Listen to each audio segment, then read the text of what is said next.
All right, welcome back. Today we're going to be EQing a vocal and playing around with a parametric EQ. Now, you should have watched the video before. I put a YouTube video up, just what's the difference between graphic and parametric. And so now we're going to be looking at Logic, but if you're running a Behringer X32, or you're running any of these major boards, they have an EQ that looks like this. So let me show you what this looks like. It looks just like this, okay? So this is, let me make sure that is my vocal that I have here. Yeah, I believe that is me, and it's my channel EQ. Yeah, there it is. Oh, that was Jeff. So this is me. So I'm going to explain kind of what's going on in this EQ. I'm going to try to explain it to the best of my ability, and I'm going to let you listen to it right now, how it sounds. And how great the pain of searing loss. The Father turns his face away. Okay, now I don't think this was the EQ that I made for my voice. I think this was the EQ I made for our other worship leader's voice, and so, but it turned out pretty good. It was a CAD 95 mic, and basically here are some things that happened. It looks like we have a pretty big scoop down here at 184 hertz. So using this is similar in the same as using it on an X32 or any kind of a board. It's a parametric EQ. It shows you, and I'm going to show you the basics. So right now I have basically I have a drop off, what they call a high pass filter on this right here. So I'm knocking out anything really under 80 or 100, okay? And this was a template that I started out with male lead vocal. So I'm dropping out all this low rumble. I do that because I don't like a lot of low rumble in all the mics. So if it's not like a bass guitar or something major, I kind of knock out the low, and that's what I'm doing there. And then here I'm scooping out around 184 hertz, and that's probably just where it's muddy, and we're going to listen to it if I put that back in. And then I'm lifting up in the 2460K, okay? I'm lifting up right there, a little above 2K. And here's what it sounds like. I'm gonna go ahead and take off the I'm gonna go ahead and turn off the EQ and let you listen to it there too. And how great the pain of searing loss. Now let's turn off the EQ right here. The Father turns his face away.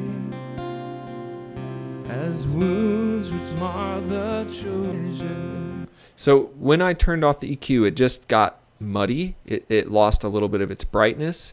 And then when I turn it back on, you'll hear. Listen to this. I'll turn it back on in a second. And how great the pain of searing loss. Now I'm going to turn it back on. The Father turns his face away. As wounds which mar the children. Okay, so if you want to see what that looks like, in Logic I was able to just grab a male lead vocal, and I think it worked out good, and I probably tweaked it a little bit. I'm going to save this. Let's see if I can, I don't really want to, let's see, let's save as male lead vocal. I'm going to save this as Eric. Actually, I'm going to save it as Robbie CAD 95. Now, I'm going to show you some other EQs, and then we're going to talk about each one of those things. So just bear with me there. So let's go, if we wanted to say a voice, an edge vocal. See, okay, now this is what happened here. Let's hear what this sounds like. And how great the pain of searing loss. Not as good. The Father turns his face away. The reason I like working with these EQs is you can grab them, you can move them around, and as you're doing it, you can really change the sound. So watch this. I'll just move it around while I'm singing. And how great the pain of searing loss. The Father turns his face away. As wounds which mar the children. And how great the pain of searing loss. The Father turns his face away. So when you begin to go into the world of EQ, what it really takes is understanding that spectrum. First of all, the frequency spectrum, the lows, the highs, the mid, the high. Then I want you to understand in this EQ a few things. You can boost a signal, pulling it up. You can cut a signal, pulling it down. And then the final thing that you can do is change the Q, which is the width of, and look at that, how visually beautiful that is, the width of what it's going to take. So the higher the Q number, the smaller the width. So you can kind of see that. This is really great in this. This means you can change just a little teeny bit of that. So you can say you want just a little teeny bit, or you can widen it out and say, as I affect this frequency, it's going to affect all the frequencies around it in a greater way. So that is changing the Q. So watch if I make a really like tight Q like this, and I just move it around. And how great the pain of searing loss. So I can get really strategic. The Father turns his face away. Now you're not hearing as much in this because it's so little. It's not affecting as much. It's really surgical. This is a surgical edit and a surgical EQ. You can say, I just want, if I had a problem with the frequency, I could say, just like this frequency to come out or to go away. And this is probably one of the most important things that I do in an EQ. I'll really start my EQ almost flat. With a vocal, I'll probably drop out like under 80 hertz right away, immediately. And then I'm going to start listening. I'm going to start listening to the sound, and I'm going to start sensing what is wrong or what don't I like, because I may like it just fine. You don't have to have an EQ that's all crazy, okay?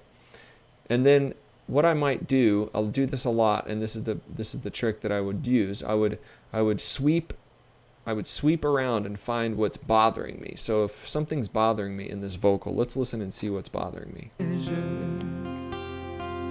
And how great the pain of searing loss. Nothing's super bothering me, so let's see. What I would do if I thought something was bothering me down in the lower mid range is I would higher this Q up so it's kind of high like that. I would lift it way high, and I'm going to sweep it across the frequency while I'm listening, and I'm going to try to find some nasty sounds. Okay, I'm going to try to find something that sounds to me. Here we go. We'll listen. And how great the pain of searing loss. The Father turns his face away as wounds which mar the. And so right in there sounds kind of boxy to me. So what I might do is go like this. What I would do then is I don't like this 375-ish. What I would do is I would pull this down just a little bit and see what it sounds like. Maybe widen out the Q a little bit. And how great the pain of searing loss. So that cleaned up to my ear a little bit of the boxiness of the vocal. So I found that by sweeping with a tight Q. And then if I want to, again in the high range, I kind of already know my voice, but when you hear something that's bothering you, you'll be able to go, I'm going to just sweep around and see. Now listen to this. And how great the pain of searing loss. Right in that 2K. And how great the pain of searing. Oh, that's kind of yucky right there. So you could even take some of that out if you wanted to and listen to what that sounds like. And how great the pain of searing. Okay, but I like this in my voice right around the 2K, and I already know that, so I'm going to boost that a little bit. And how great the pain of searing loss. And then if you want to put a little shine on the top, you can add up this high end here. And how great the pain of searing loss. The Father turns his face away as wounds which mar the children. how great the pain of searing loss. Okay, so I'm liking that okay. I like the one I had there better, so I'm going to pull up this recall. Okay, if I recall a default, it's just zeroed out. And how great the pain of searing loss.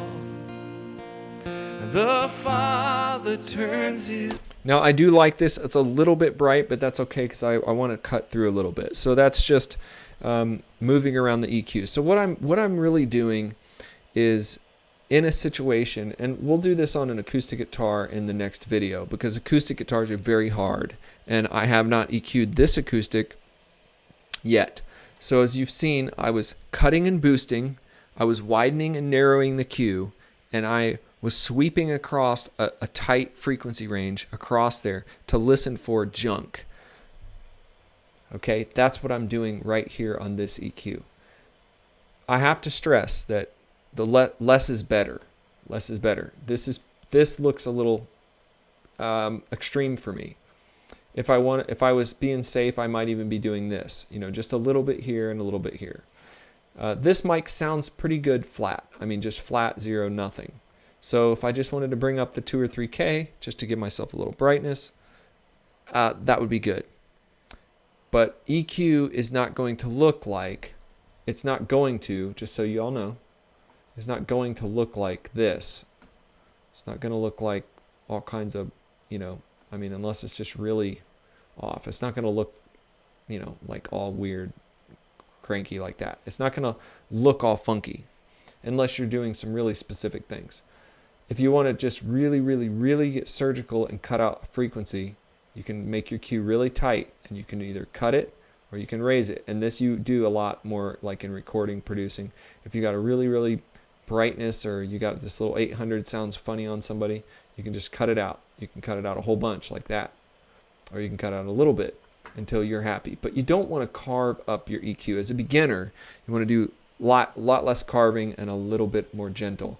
In our program here in Logic, as we're mixing, we have presets. And so sometimes I just go through and I go, what's a pop vocal going to do? And I say, oh, okay, it's going to do this. And I'll kind of go from there.